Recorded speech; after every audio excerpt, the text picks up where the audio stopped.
It's a pain you don't talk about at dinner parties.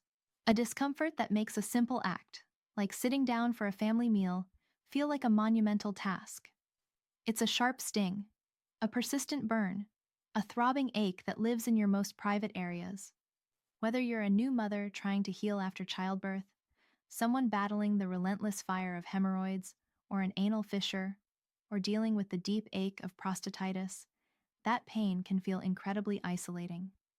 And the advice you always get? Just take a sitz bath. It's good advice. But then comes the reality check. What if you don't have a bathtub? What if bending and squatting is the last thing your body can handle right now? Does that mean relief is out of reach? Absolutely not. I'm Dr. Sarah Collins. For over a decade, I've specialized in helping people find relief from these exact conditions. And today, I'm going to show you how to create your own personal spa for healing and comfort, right on your toilet. No tub, no awkward bending, just simple, dignified relief. Stick with me, because this information can genuinely change your day. First, let's quickly cover what a Sitz bath actually is. The name comes from the German word sitzen, which simply means to sit. It's a shallow, warm water bath designed to cleanse and soothe the perineum. That's the area between your anus and genitals. But it's much more than just a wash. Think of it as targeted physical therapy. When you immerse this sensitive tissue in warm water, three magical things happen. First, blood flow dramatically increases. The warmth acts as a vasodilator, meaning it widens the blood vessels. This rushes oxygen-rich blood to the area, which is essential for healing, and carries away inflammatory byproducts that cause pain. Second, it relaxes the muscles. If you have an anal fissure, for example, your anal sphincter muscle is often in a painful spasm. A sitz bath can help that muscle relax, which provides immediate relief and helps the fissure heal. And third, it provides gentle, soothing cleansing without the harshness of rubbing with toilet paper, which can feel like sandpaper on wounded skin. It helps with pain from hemorrhoids, speeds recovery from an episiotomy, and can even ease the discomfort of prostatitis or a Bartholin cyst. So, we know it works, but the bathtub hurdle is real. I've had countless patients say, "Doc, that sounds great, but I live in an apartment with only a shower." The idea of trying to squat over a small plastic basin on the cold, hard floor is uncomfortable, undignified, and frankly, impractical. This is your answer. This simple, inexpensive device is the hero of our story today. It's a sitz bath basin designed specifically to fit over the rim of your toilet. You can find them online or in most pharmacies and medical supply stores for $10 to $30. It turns your ordinary toilet into a therapeutic tool. Now, let me walk you through exactly how to use it, step by step. Getting this right is easy, but the details matter. Before every single use, you must clean the basin. We are exposing sensitive, sometimes broken, skin to this water. Any lingering bacteria could pose a risk of infection. Scrub it well with a mild detergent or a bleach-based cleaner, and, this is crucial, rinse it thoroughly so no chemical residue is left behind. Lift both the toilet lid and the seat. Place the basin directly on the porcelain rim of the toilet bowl. Give it a little wiggle to make sure it's stable and secure. Now for the water. The temperature is key. We want it warm, not hot. Scalding water will only increase inflammation. The ideal temperature is around 104 degrees Fahrenheit or 40 degrees Celsius.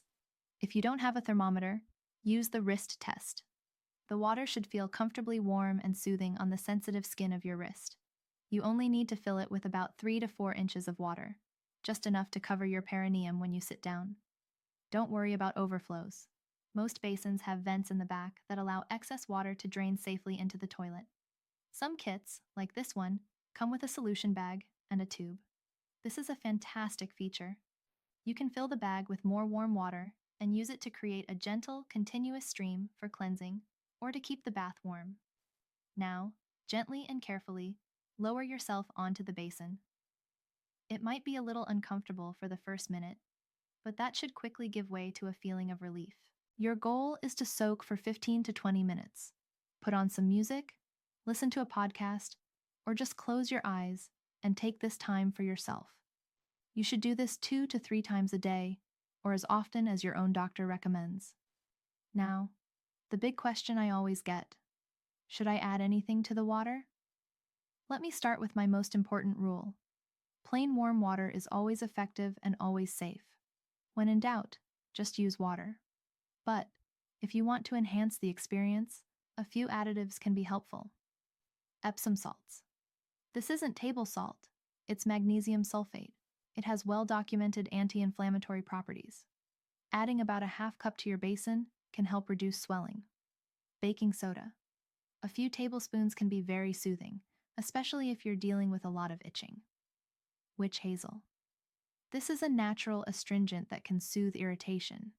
You can add a few capfuls directly to the water, but what you don't add is even more important.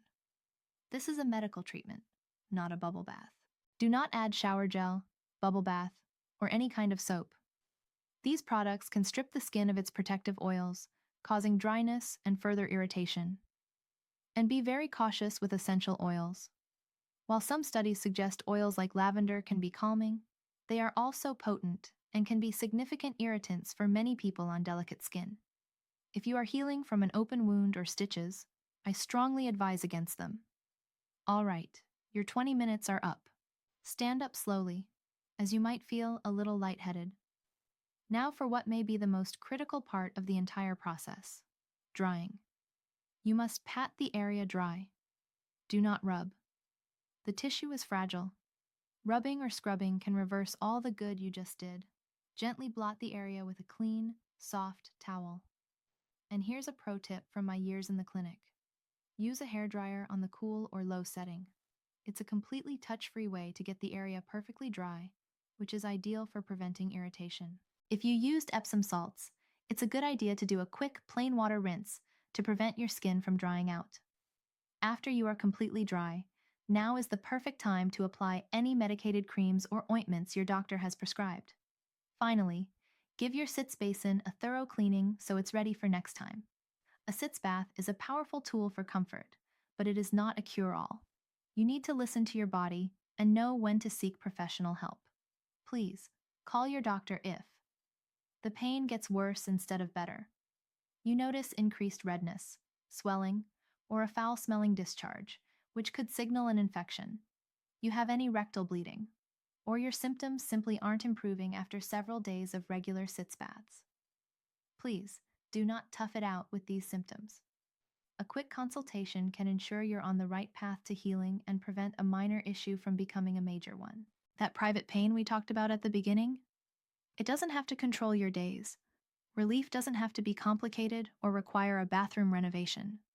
As we've just seen, with a simple bowl, some warm water, and 15 minutes of your time, you can access powerful, soothing, and dignified relief.